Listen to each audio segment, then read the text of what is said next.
How you guys doing? I'm back after a 2 month or 3 month hiatus, and this is just to cover the Hokuto Musou game that was released in Japan on March 25th, 2010.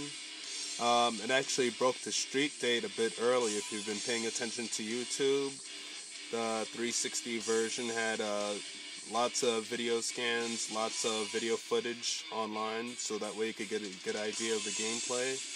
And this is basically just going to cover the treasure box edition.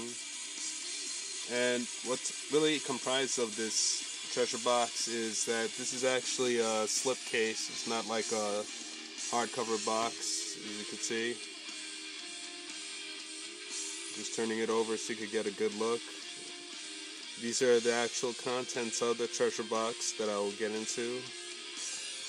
And here's the back of the treasure box, slipcover right there. You see the three focal characters that they seem to be playing on, from the top to the bottom: Mamiya, Rei, and Kenshiro.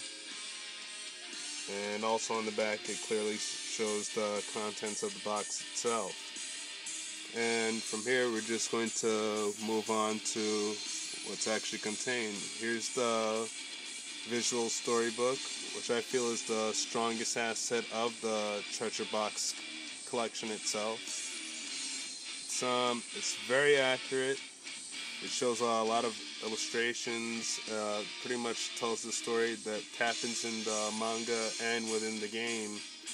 It may be somewhat abridged, but I think they did a very good job of putting it together. So let me see if I could just pull it out, show you a few pages of that. Okay. Just gonna do a quick flip through. Here's your main character, Kenshiro, right there. And the book is divided into chapters. It's very nicely illustrated. Very glossy, high texture print right there.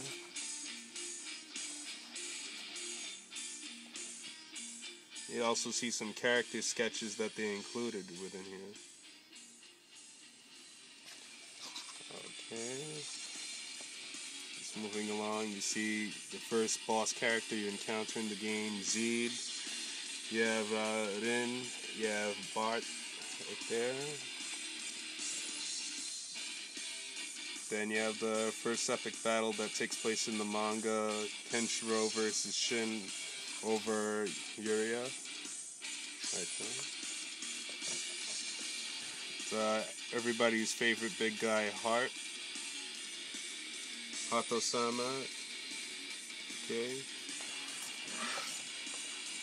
And this is basically what the book is comprised of, but it's a very strong point of the entire package, because something like this by itself would probably sell for about $40. So in addition to the game, it really makes for a total complete package. There's Rei right there, showing off his different stances,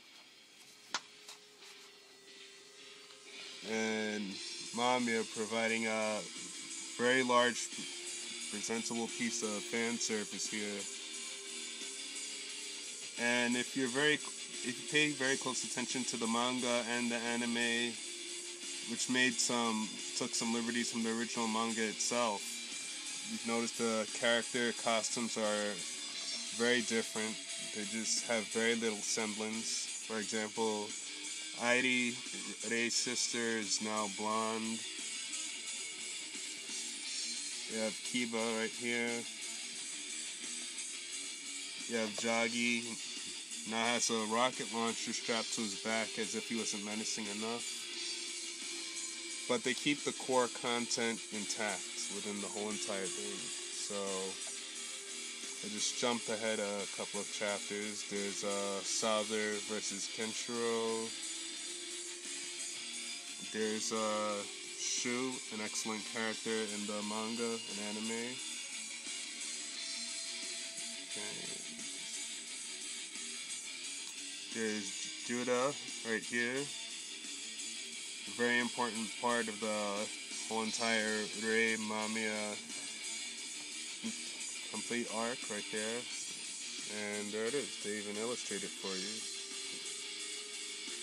And there's Rei with the white hair after being, after being severely attacked by Rao.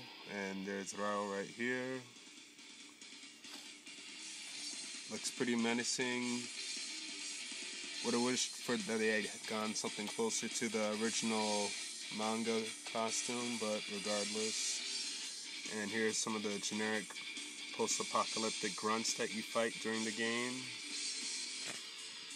And while the game does start off relatively easy, it gets a bit harder as it progresses. And just talking about gameplay in general, while the game does start off, some people said it starts off slow, it feels slow. I personally didn't feel that way using Kenshiro as the main character, but as you do level up and you do gain abilities, then you happen to progress, you do gain additional combos, your strength and defense goes up, you learn new techniques directly from the manga, which is all excellent. And I really like this illustration right here. Toki versus Ra with Kenshiro in the background.